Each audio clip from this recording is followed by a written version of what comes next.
નમસ્કાર દર્શક મિત્રો, હું છું શ્યામલ મહેતા. આપ જોઈ રહ્યા છો બાજ નજર. મિત્રો, જ્યારે કોઈ ઘટના બને, આપરાધિક પ્રવૃત્તિ થાય અને તેમાં જો પૈસાદાર, વગદાર અથવા કોઈ સેલિબ્રિટી હોય જે આરોપીની ભૂમિકામાં હોય, ત્યારે સામાન્ય માણસોની, સામાન્ય નાગરિકોની પ્રથમ પ્રતિક્રિયા એવી હોય છે કે કાંઈ નહીં થાય. આજે સોશિયલ મીડિયાનો યુગ છે. આપણે જે કોઈ અહેવાલો પ્રસિદ્ધ કરતા હોઈએ અને તે અહેવાલોની અંદર જ્યારે કોઈ આરોપી તરીકે વગદાર વ્યક્તિ હોય, ગુનો કોઈ પણ હોય, કોઈ માલે તુજાર નશામાં ધૂત થઈને કોઈને અકસ્માત સર્જે, કોઈ યૌન શોષણ કરે, કોઈ ગુંડાગીરી કરે, કોઈ પણ ગુનો હોય, એ ગુનાની અંદર જો આરોપી તરીકે રાજનેતા હોય, કોઈ અન્ય વગદાર હોય, કોઈ પૈસાદાર હોય, કોઈ સેલિબ્રિટી હોય, તો તેને કશું નહીં થાય તેવી એક સામાન્ય માન્યતા આજના આપણા જનમાનસમાં પ્રવર્તે છે. અને આવું ઘણીવાર થાય પણ છે.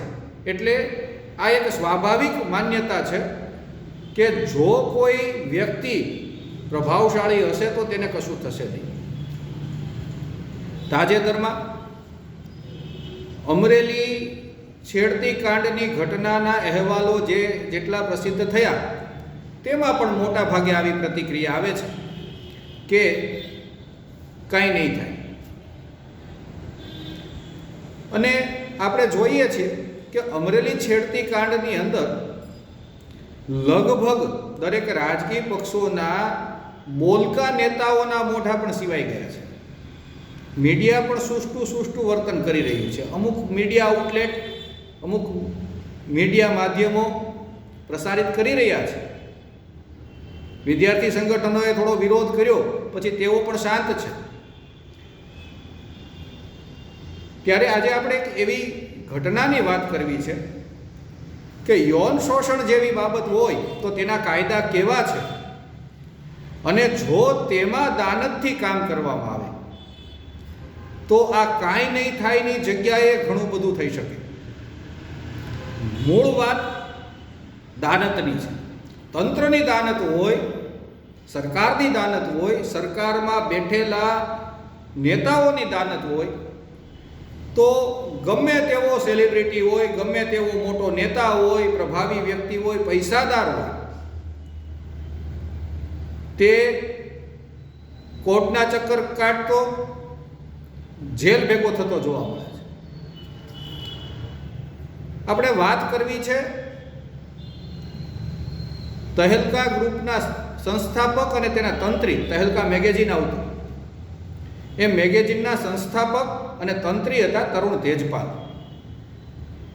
સ્ટિંગ ઓપરેશનોના માધ્યમથી રાજનેતાઓના કરતૂતો ઉઘાડા પાડવાને કારણે તહેલકા અને તરુણ તેજપાલનું નામ દેશ વિદેશમાં ગાજતું થઈ ગયું હતું.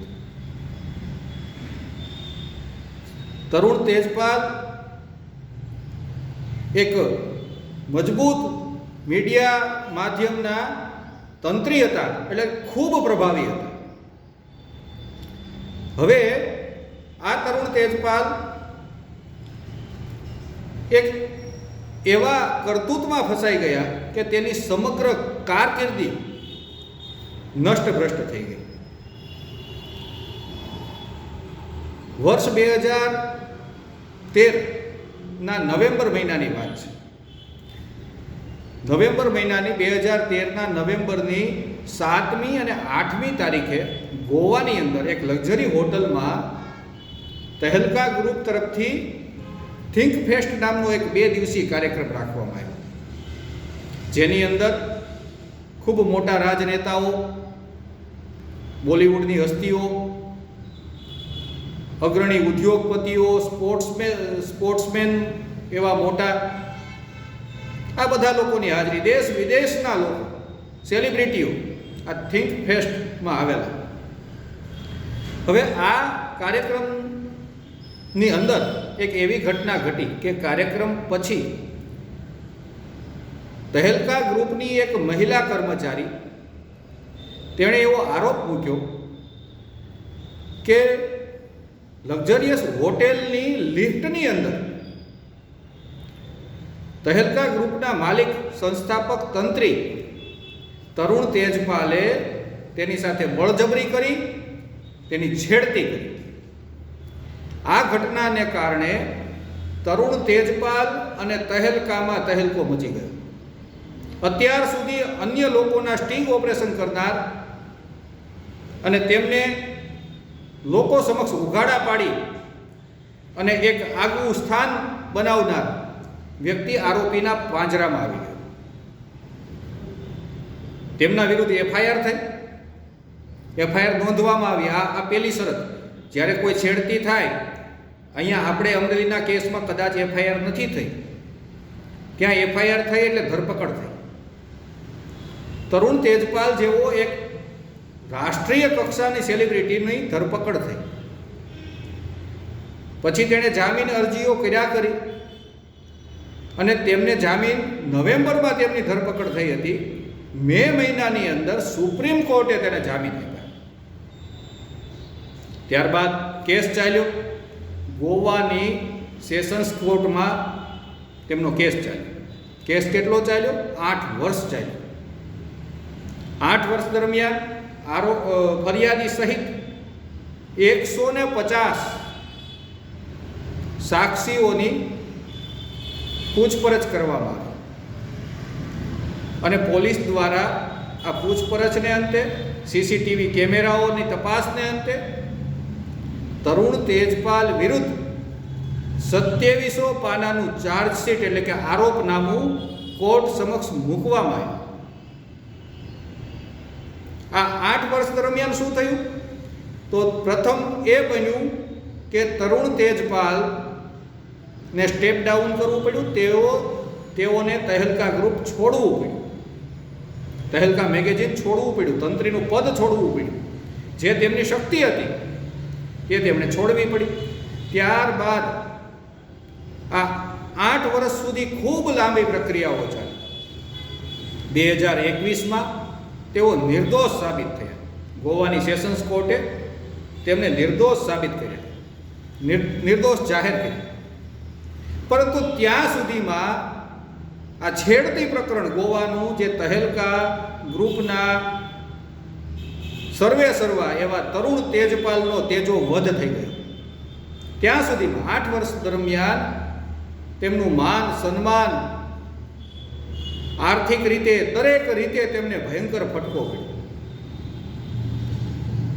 તેમને વિરુદ્ધ કોઈ પુરાવો નહોતો, પરંતુ તંત્ર તેમની વિરુદ્ધ કામ કરવા કટિબદ્ધ હતું. ફરિયાદ પણ લેવાની હતી, તેમને જેલમાં પણ મોકલવામાં આવ્યા, તેમના સીસીટીવી કેમેરા પણ ચેક કરવામાં આવ્યા, ત્યાં સાક્ષીઓના નિવેદન પણ લેવામાં આવ્યા. આ બધું થયું. એક આખી ન્યાયિક પ્રક્રિયા ચાલી અને એ પ્રક્રિયાને અંતે 8 વર્ષે તરુણ તેજપાલનો છુટકારો થયો. આ સમય દરમિયાન તેમણે કેટલું ભોગવવું હશે.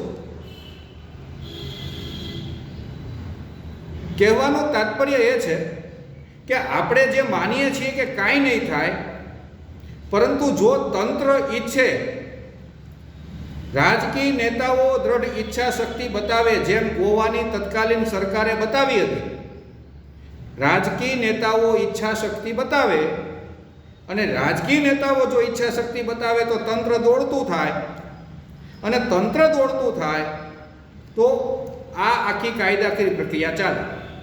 અને જે કોઈ આરોપી હોય, ગમે તેવો ચમરબંધી હોય, તરુણ તેજપાલ જેવો, તો તેમનો તેજો વધ થઈ જાય. હવે અત્યારે કોઈ રાજકીય પરિદ્રશ્યની અંદર, કોઈ મીડિયા ક્ષેત્રમાં તરુણ તેજપાલનું નામ કોઈને યાદ પણ નથી. આ એક ઘટનાએ તેની સમગ્ર કારકિર્દીને નષ્ટ ભ્રષ્ટ કરી નાખી, તેમના માન સન્માનને વેર વિખેર કરી નાખી. એ નિર્દોષ સાબિત થયા તે પહેલાની સજા તેમને મળી ગઈ. 8 વર્ષ સુધીનો માનસિક યાતનાઓ તેમણે ભોગવી. એટલે આપણો કહેવાનો મતલબ એ છે કે યૌન શોષણના જે કાયદાઓ છે એ છેડતીના હોય, બળજબરીના હોય કે ગમે તેવા હોય, તેની સામે જો યોગ્ય કાયદેસરની કાર્યવાહી કરવામાં આવે તો આરોપી ગમે તેવો ચમરબંધી હોય તે ધૂળ ચાટતો થઈ જાય. પરંતુ તેના માટે જે જરૂરી વસ્તુ છે તે છે દ્રઢ રાજકીય ઈચ્છા શક્તિની, આપણે દેશી ભાષામાં એને કહીએ તો દાનતની જરૂર છે. આપણી દાનત જ ન હોય અને આપણે પહેલેથી જ આરોપીને બચાવવા માટે નીકળી પડતા હોઈએ તો જનતાની અંદર જે આ કાંઈ નહીં થાય તે માન્યતા દ્રઢ થવી સ્વાભાવિક છે. અને આવા અનેક કિસ્સાઓ છે. મોટા માથાઓને કાંઈ થતું નથી, પરિણામે જનતા એક વસ્તુ માનતી થઈ ગઈ છે કે કોઈ અપરાધી મોટું માથું છે તો તેને કશું નહીં થાય. તે ગુંડાગીરી કરશે, તે છેડતી કરશે, સેક્સ્યુઅલ હેરેસમેન્ટ કરતા હોય છે આવા લોકો. કારણ કે તેમને પણ એવું હોય છે, તેમના મનમાં એવું હોય છે કે અમને કશું નહીં થાય.